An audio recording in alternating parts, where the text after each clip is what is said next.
So I'd like to preface this video by saying that everything was recorded in advance and I'm just too lazy to edit the multiple clips together. This is my footage of how I do 3 Secret Trap, and this is the best way I know of to do 3 Secret Trap. So as you can see, I failed the parkour jump, of course. Uh, Perfect gameplay, right? This requires spring boots to pull off, so you may see some strats that you probably cannot pull off. I'd recommend getting them if you want to do stuff like that.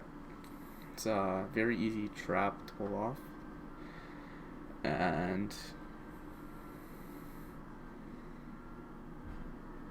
that's how you complete trap. And if you're wondering how you escape, you do that. Sorry, my footage corrupted at the very beginning there, but anyway. Now to the actual runs. Now for this run, we actually both disconnected in phase 4, so you'll see it. But this is how you should be doing some party finder runs, besides disconnecting on phase 4.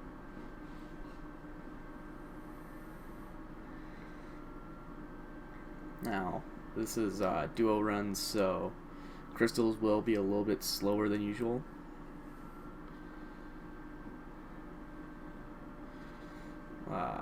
My partner just nuked me with Maxor, so I was kind of almost dead. I actually lag out a lot when I use a recording software, so got rubber banded.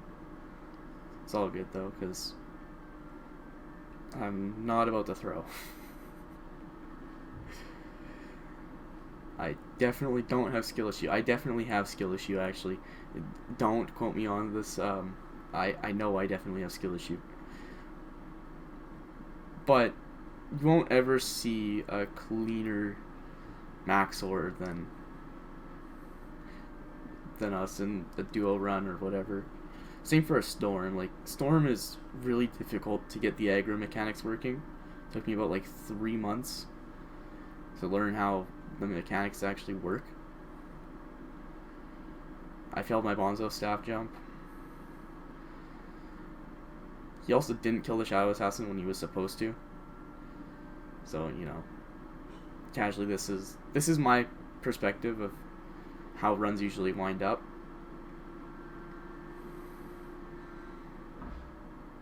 But you may notice by the speed of Storm, it's a lot faster than a lot of party finder runs, and even some perm parties, and that's because of aggro techniques that will be taught in the Archer's POV. So you may also notice I'm doing devices on the terminal routes while he's doing the rest of the terminals. This is because I was the first one with spring boots. He didn't have spring boots before, so I get to the devices faster in general. He still has like roughly a week of using spring boots. I've had them for over a year, so traversing through terminals is a lot easier when you have practice with them. Again, I was recording, so I was kind of nervous about failing that, and I did fail that Bonzo jump a bit before, but it's still considerably faster than Jerry Shin Gun, especially when you talk about consistency. I failed my Bonzo hang, but it's okay, because I still made it over the gear, so I could just run across. And you may notice how I get some terminals. This is just to improve speed, because people don't tend to get all the terminals done in a duo run by that device. Same for section 3 and 4 can be thrown if I don't get the first device. So I get the first device, terminal, not device, in sections 3 and 4.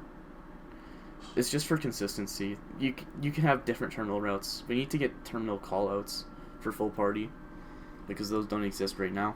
They used to exist, and those were very nice to have.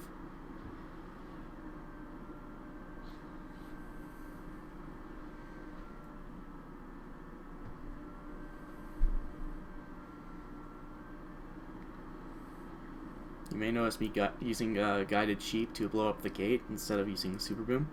Even if you have infinite boom, it's faster to just use guided sheep. If you have with conjuring, it's like you can activate it from a distance without being mage class. Again, me getting devices isn't, even though my teammate has Terminator, he doesn't get to the device fast enough, and he's not used to the route with boots right now. So I gotta do device regardless. Actually, here, this is a rare occasion when the archer actually does all the terminals faster than the mage in the device there. But anyway, yeah, we both disconnected. And it's time to look at the aggro POV. Now, they use a different texture pack. Yes, it's just some point in a different bit of the video. It's a different run, but this is the same run that my teammate actually dropped Phoenix Pet and Implosion. So I'm kind of jealous, but either way, you're gonna notice a little bit of things off of meta. And to start it off is, well, they're gonna be using spring boots. Like, it's not meta for Archer to do that, but in duo runs, it's actually faster to have both get the crystal.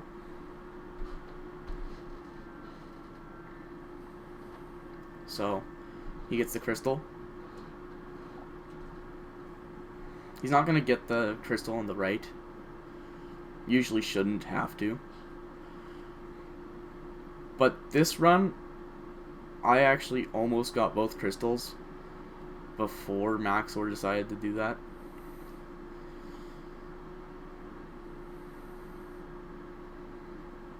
Maxor's just dead. It's probably the cleanest you can get a duo Maxor unless you somehow get a crystal cycle. It's not usually a thing that exists. But here I'm going to show you through his point of view of where to stand and stuff for the aggro. Because here's the mechanic with Storm. You know, in general, it's distance, damage, and hits that are usually done to aggro, like, entities and mobs or whatever. But Storm also relates to that on the Shadow Assassins. So whoever hits the Shadow Assassins is more likely to aggro Storm than the person who doesn't. Which is why the Archer, who is the person aggroing here, has to kill the Shadow Assassins on the pad platforms. So you're seeing them clear yellow, or trying his best to. He must be throwing a lot this run, because that isn't usual, I don't think. But you didn't clear the Shadow Assassin because they're kind of invisible until they start teleporting to you. But now it's cleared. So now what you're going to see is he's going to stand on this exact block right here. Or somewhere like within this grid. And Storm, instead of going around the pillar or going slowly towards the pillar and then people back up and going into the pillar, Storm's just going to straight up go to the pillar in a straight line and not stop. Which allows, if you're padding, to straight up pre-pad. And again with here, he's standing behind the pillar, so Storm just immediately goes in. Actually, as soon as the Storm is enraged message shows up, that's when you should be at yellow pad crushing the pillar. If everyone's in position. So this is how you get a clean Storm. It takes a while to actually get used to it, but it's a lot faster. You don't need a tank to aggro. And again, like I said, he's used to this terminal route more than devices. So, you may not be the best at terminals. I'm probably not the best at terminals at all. I actually kind of threw a bit here. And I do have the audio off in the clip because, well, A, I don't want to get copyrighted for my own run in my own voice, and B, I want to commentate in advance. But I missed my conjuring for some reason. It hit the gate. I saw it hit the gate on my point of view in this run, but it didn't activate the gate. Anyway, so you see the route. I would actually say to go with underneath and then lava bounce into the second terminal here. And I would say to jump onto the platform, then drop down instead of failing that lava jump. But here's another technique you can use. It's called hanging the terminal, and you can do it without spring boots. If you stand in the direct corner of where the blocks are with the lava, you can actually position yourself to get a perfect terminal hang. But this gives you a cleaner exit position than jumping through an arrow trap.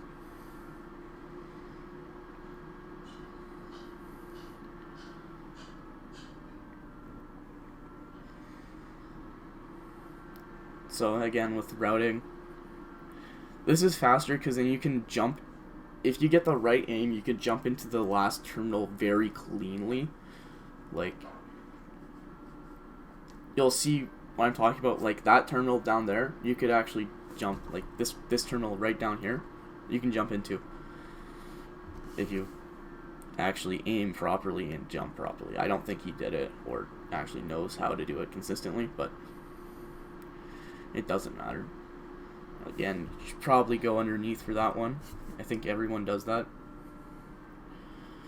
And that is definitely the best route to that third terminal.